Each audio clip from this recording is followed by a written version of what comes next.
नमस्कार दोस्तों, मैं हूं आपकी अपनी प्राची अधिकारी। सुनने में आ रहा है और देखने में भी आ रहा है, जो वीडियो मेरे सामने प्रत्यक्ष में आई है, मैंने देखा कि उसमें प्रथम दृष्टया दिखाई दे रहा है कि हिजाब डे बनाया गया आज से कुछ दिन पूर्व, और जिसमें ये कहा जा रहा है लड़कियों से कि आप जो है हिजाब पहनिए, और नॉन मुस्लिम लड़कियों से यानी कि हिंदू लड़कियां भी वहाँ से जो गुजर रही हैं, छोटी छोटी लड़कियां, उनसे कहा जा रहा है कि भैया तुम जो है ये हिजाब पहनो, और इससे तो देखो मास्क की तरह है, ये है वो है, और पूरी दुनिया जो है इसको पहन रही है, हम हिजाब डे बना रहे हैं। आप पहले बताइए, टर्की अफ़गानिस्तान से लोग शरिया जो है उसको वहाँ पर पूरा बंद गोभी की तरह ना दिखे करके उसको छोड़कर भारत आ रहे हैं, भाग रहे हैं, दूसरे कंट्रीज़ में जा रहे हैं, दूसरे देशों में जा रहे हैं। उस टर्की, वो जो टर्की है, तुर्किस्तान जिसे कहा जाता था, उस टर्की में लड़कियां स्कर्ट पहन के घूमती है, वहाँ तक हिजाब इतना नहीं पहनते लोग। तुम लोगों को आखिर हो क्या गया? तुमको पहनना है यार, सर से नीचे तक कवर हो जाओ, मरो। लेकिन भाई ऐसा है, मेरा सरकार को एक सुझाव है कि जो सार्वजनिक स्थल होते हैं जहाँ पर बहुत सारा भीड़ होती है, वहाँ पर भैया हमें हिजाब से खतरा है, पूरा कवर है। हमें क्या मालूम, जैसे अमेरिका में एक एंकर ने कहा, और जो विपक्षी नेता थे उन्होंने कहा कि what do I know whom I am talking to, मुझे क्या मालूम मैं किससे बात कर रहा हूँ। आज आप हैं, कल को आपकी जगह कोई और बैठा होगा, somebody else would be sitting in front of me. How would I know that you are that person is the same, or you are the same person, or you are not the same person whom I am talking with? मतलब अगर आज मैं आपसे बात कर रहा हूँ, if today I am talking to you and tomorrow somebody else comes, मतलब कल को कोई और आ जाता है आपकी जगह और वो बात करता है सिमिलर हिजाब में या कवर में, तो मुझे क्या मालूम है whom I am talking with, मैं किससे बात कर रहा हूँ। इसलिए आइडेंटिटी रिवील होना, यानी कि आपकी आइडेंटिटी मुझे समझ में आना, मुझे आपकी आइडेंटिटी पता होना, ये मेरे लिए बहुत ज़रूरी है।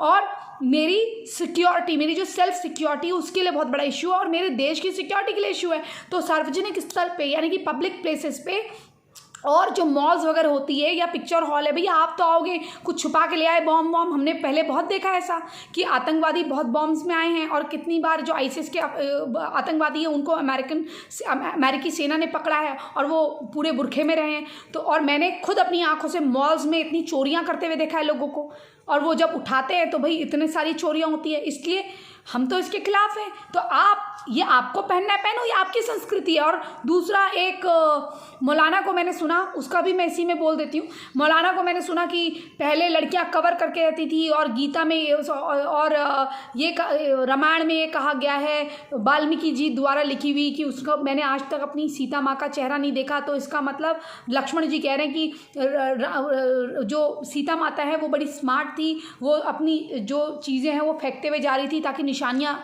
पता चल जाए कि कहाँ से सीता माता होते हुए गुजरी हैं, चप्पल मिल गई, ये मिल गया, वो मिल गया।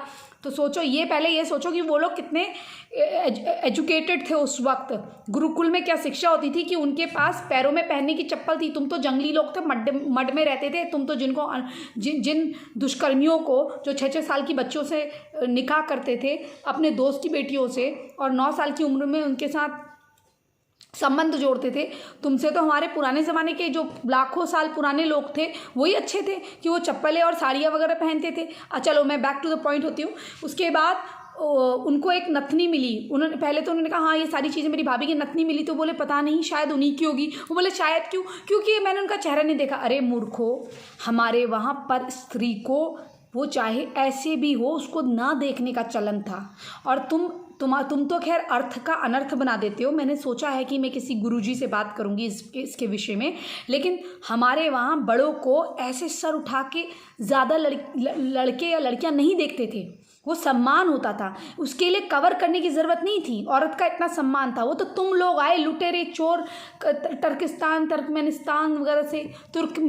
वगैरह से कि तुमने देखा अरे वाह घर खुले रहते हैं, रात शाम को वाइन जैसी बनती थी, क्या बोलते थे, मदरा, वो फ्रूट का जूस, जो फ्रूट होते थे, अंगूर होते थे, उसका एक पेय बनता था। मंदिरों में नृत्य होते थे, नृत्य यानी कि वीणा वादन वगैरह होते थे, और रात को उसको खा पी के लोग उसके साथ सोते थे। शाम को ज़्यादा खाना नहीं खाते थे, साथ जो पहर, उस समय पहर बोलते थे, तो शाम के पहर इतना खाना नहीं खाते थे। वो जो फलों का वो होता था, मदरा जो बनाई जाती थी, वो पेय होता था, उसे सब पी सकते थे, स्त्री पुरुष सब पी सकते थे, क्योंकि वो अल्कोहलिक नहीं होता था, नेचुरल होता था, उसे पीते थे, जिसको पी के नींद आती थी। और पर स्त्री को सामने वाला मनुष्य देखता नहीं था, वो अपनी ही स्त्री को देखता था, अपने ही बच्चों को देखता था। इस प्रकार का था हमारा भारत। लेकिन तुम आए, लूट फूट तुम्हारे लोग आए जिनको आज तुम अनुसरण करते हो, जिनको तुम अकबर बाबर को अपना वो बना देते हो, बाप बना लेते हो, जबकि हमारे खून से तुम बने हो। वैसे तो पूरा ही तुम्हारा कुनबा जो है, मजहब जो है, हमारे खून से बना है। उसी में कुछ दैत्य राक्षस टाइप की, जो नाली के कीड़े टाइप की मानसिकता वाले थे, गंदे, वहाँ उस समय पिंडारी जो लड़ाई झगड़ा करने लग गए थे, वो लोग बने हैं। तो जब तुम लोग यहाँ पर आए हो ना, तब तक 1500 साल पहले तक हमारा भारत बहुत बढ़िया था, समृद्धिशाली था, लड़कियाँ गुरुकुल जाती थी। वही रामायण में जो तुमने ये नहीं पढ़ा, उस रामायण में वो जो कैकेयी थी ना, राम की माँ, सौतेली माँ, वो कौन सा उन्होंने वचन दिया हुआ था अब उसके पिता को, वो वचन दिया हुआ था उनके पिता को, जब उन्होंने उसकी जान बचाई थी। वो जब युद्ध लड़ने गई अपने पति के साथ, तो जब युद्ध लड़ने गई अपने पति के साथ, तो उसने उनकी जान बचाई थी। तो उन्होंने कहा था कि कई मांगो मुझसे क्या मांगती हो। उन्होंने कहा था समय आने पर मांगूंगी। तब उन्होंने राम का वनवास मांगा। जो औरत शस्त्र विद्या जानती हो, जिस कुल में, जिस भारत के सनातनियों को एक हाथ में शस्त्र एक हाथ में अस्त्र रखने को कहा जाता था, ये हमारा धर्म है, ये हमारा धर्म है कर्तव्य निभाना। सुनो मौलाना, सुन मौलाना सुन, ये है हमारा कर्तव्य। एक हाथ में शस्त्र, एक हाथ में शास्त्र, एक हाथ में शस्त्र, ये है हमारा सनातन। तो तू जो कह रहा है, तुम जो कह रहे हो कि शक्ल नहीं देखी थी, फेस नहीं देखा था, चेहरा नहीं देखा था, ये बात वैसे तो मैं मानने को तैयार नहीं हूँ, लेकिन वो नहीं देखा था। अगर वो वाली बात अगर सही है तो वो पर स्त्री को नहीं देखने का चलन था। तो अपनी भाभी को माँ समान मान के, हालांकि भाभी छोटी हो उनसे, लेकिन तभी भी माँ समान भाभी को नहीं देखा जाता था। और सब गुरुकुल में पढ़ते थे। जिसकी सास इतनी पढ़ी लिखी हो गुरुकुल में, हाँ, वो शस्त्र विद्या जानती हो, घुड़सवारी करती हो, तो क्या ऐसी ही साड़ी माड़ी पहन के करती होगी? वो जो साड़ियाँ बीच में मराठी लोग पहनते हैं ना, वैसी साड़ी को कर लिया जाता था। अहल्याबाई होलकर तो अभी की है ना, कोई ऐसा पल्ला नहीं रखते थे। यहाँ पर वो जैसे रानियाँ, चाहे वो ग्रीस की रानी हो, यहाँ पर रखा जाता था। ग्रीस में भी देवी की पूजा होती थी। तुम क्या जानो, तुम लोगों ने तो, अब तुम काले कहते हो कि काला लिबास हो गया है, अब सब ढकने लगे हैं, तो तुम ढकते हो ना, हम नहीं ढकते, तो हमको क्यों बोल रहे हो ढकने को? ये जो तुम्हारा हिजाब डे बनाया जा रहा है, हमारे साथ क्यों ज़बरदस्ती हो रही है ये? अरे हम मुसलमान नहीं हैं, हम हिंदू हैं, तुम्हारी नज़र में हम काफिर हैं, और तुम कह रहे हो, तुम मौलाना भी ऐसा तर्क दे रहा है कि अब तो अल्लाह ने ऐसा कर दिया कि अब हिजाब पहन रहे। अरे भैया, किसने साउथ अफ्रीका में कोरोना फैलाया है, ज़रा पूछ लो, वो आर्टिकल पढ़ लो। और मेरे खुद के मित्र हैं, अब मैं उनका नाम नहीं ले सकती हूँ, मेरे खुद के मित्र हैं, आज से 1 साल पहले जब ये शुरू हुआ है, उन्होंने मुझे बताया कि कोरोना कैसे वहाँ पर एंटर हुआ है, फर्स्ट एंट्री कैसे हुई है। एक महिला पाकिस्तान ओरिजिन की थी, कहाँ की थी वो, साउथ अफ्रीका रहती थी, वो वहाँ से आई, चाइना गई हुई थी, कहाँ गई हुई थी, वो आई वापस। आने के बाद वो जहाँ जहाँ नहीं जाती थी वहाँ वो गई। वो क्लब में नहीं जाती थी, वो क्लब में गई। वो रेस्टोरेंट में नहीं जाती थी, रेस्टोरेंट में गई। फिर उसको ट्रैक करा गया, उसने सारे लोगों को तब तक फैला दिया था। अब ये मुझे बताया गया और आर्टिकल दिखाया गया। अब वो आर्टिकल तो झूठ नहीं हो सकता, वहाँ के न्यूज़पेपर में छपा, तो एक आदमी ने कहाँ फैला दिया। और भारत की बात करते हो, भारत में कहाँ से आया, कहाँ से, जिद्दा से आदमी आया था, कहाँ से आया था, उसने वो किसी आदमी को कहीं मिला, एक इटली से भी आया था आदमी, तो वो जो आदमी आया था उससे कहा गया तुम अपनी जांच कराओ। वो बैंगलोर से वाया बैंगलोर हैदराबाद आया, या हैदराबाद वाया बैंगलोर गया, कहीं गया, वो बिना जांच कराए ही चला गया था। बाद में उसे पकड़ा, वो तब उसकी 2 दिन के बाद उसको बैंगलोर लाया गया, उसकी डेथ हो गई थी। तब तक कितने लोगों को फैलाया। वैसे ही दिल्ली वाला आदमी, वो ना जाने कितनों से मिला, वहाँ पर वो अपने बच्चे का बर्थडे बनाया, और तब तक राजस्थान से लोग आए हुए थे, और इत्तेफाकन ये लोग वहाँ मिले थे एयरपोर्ट में। अब ऐसे तो तुम लोग फैलाते हो कोरोना और बकवास करते हो, इसको भूल गए? ये मजलिस, ये मीटिंग जो हुई थी, ये क्या नाम है था इसका, जहाँ कोरोना का सेंटर जो मौलाना साथ था, जो बनाया गया था, तुम हिजाब की बात करते हो। अरे तुम्हें पहनना, तुम पहनो ना। सबसे ज़्यादा कोढ़ की, स्किन की बीमारियाँ तुम्हारे वहाँ होती हैं, बात करते हो हैं। सबसे ज़्यादा मेंटल केस तुम्हारे वहाँ होता है, सबसे ज़्यादा पॉर्न साइट तुम लोग देखते हो, और तुम बात करते हो कि हमें हिजाब पहनना चाहिए। नहीं पहनते हम हिजाब, तुम पहनो हिजाब। हमारी लड़कियों को ज़बरदस्ती करोगे क्या? तालिबान से लोग यहाँ भागते हुए आ रहे हैं, सब लोग यहाँ भागते हुए आ रहे हैं, तुम यहाँ पर हिजाब पहनाओगे हमको? यही तो मैं लोगों से कहती हूँ, ये लोग शरियत चाहते भी हैं, फिर उस देश में जब उस देश को बिल्कुल नर्क कर देते हैं उसके बाद ये वहाँ जीते भी नहीं हैं, वहाँ जीने भी नहीं देते, ना जीते हैं, सबको मारते हैं। उसके बाद फिर वहाँ से इनके लोग जहाँ जहाँ नहीं है ये वहाँ पहुँचने की कोशिश करते हैं कि जल्दी से जल्दी वहाँ भी नर्क करा जाए। तो भैया हिजाब डे को हमारे जो लोग हैं, कुछ हिंदू संगठन जो है, वीएचपी वगैरह के कार्यकर्ता जो हैं, उन्होंने इसकी रिपोर्ट दर्ज करा दी है थाने में। और वो जो लेडीज़ थी जो कह रही थी हम भी हिंदू हैं, हमने अपनी मर्जी से पहना हुआ है, वो उनके हस्बैंड जो है वो आगे से वहाँ स्कूटी लेके खड़े हुए थे, उनके हस्बैंड वहाँ से फिर भाग गए। ठीक है ना, ये है इनकी वहशत की कहानी।